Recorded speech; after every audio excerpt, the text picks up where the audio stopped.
Bonjour à toutes et à tous. Aujourd'hui, je vais vous parler de démocratie en santé. Mais avant, je vais vous emmener avec moi quelques années en arrière, dans les années 90, avec le témoignage d'une femme qui est atteinte du cancer du sein à ce moment-là et qui dit « Je n'avais pas accès à mon dossier médical, je ne pouvais prendre aucune décision sur ma propre santé. J'ai appris par la suite qu'il y avait certains patients qu'on n'informait pas qu'ils allaient mourir du cancer. » Donc ce témoignage illustre parfaitement ce qu'est un patient objet. Donc la démocratie en santé a permis de faire évoluer cette réalité en faisant passer le patient d'un état passif à un état actif, d'un patient objet à un patient partenaire, acteur de sa propre santé. Donc la démocratie en santé, c'est quoi concrètement? C'est vraiment impliquer de manière active les patients dans la prise de décision sur leur santé, que ce soit dans le soin ou dans la recherche. Cela est permis notamment grâce à un engagement de la part du gouvernement en 2002 avec la loi Kouchner ainsi qu'aux différents plans cancer successifs.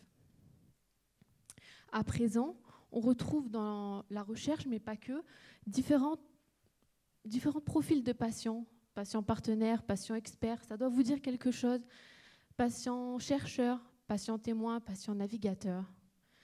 Donc c'est dans cette logique que s'inscrit mon étude, qui vise à identifier l'évolution socio-historique de la démocratie en santé au sein des institutions de cancer en France, en croisant le regard des patients impliqués dans ces institutions, ainsi que les institutionnels.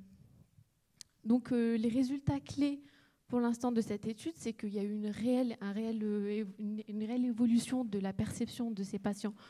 Maintenant, on voit vraiment leur rapport en tant que, avec un apport pour les institutions, que ce soit avec le rapport expérientiel, etc. En revanche, ils pointent du doigt certains freins comme le manque de financement alloué pour développer ce partenariat patient, le fait que c'est un processus qui prend beaucoup de temps, mais également qu'il y a un manque de consensus de la part de ces patients, que ce soit sur la formation, formés ou pas, rémunérés ou pas, les différents types d'engagement. Donc pour conclure cette petite présentation, j'aimerais vous poser une question à vous, chercheurs ici présents. Pensez-vous être un acteur de démocratie en santé? Est-ce que dans votre laboratoire, vous faites participer donc les patients à vos recherches?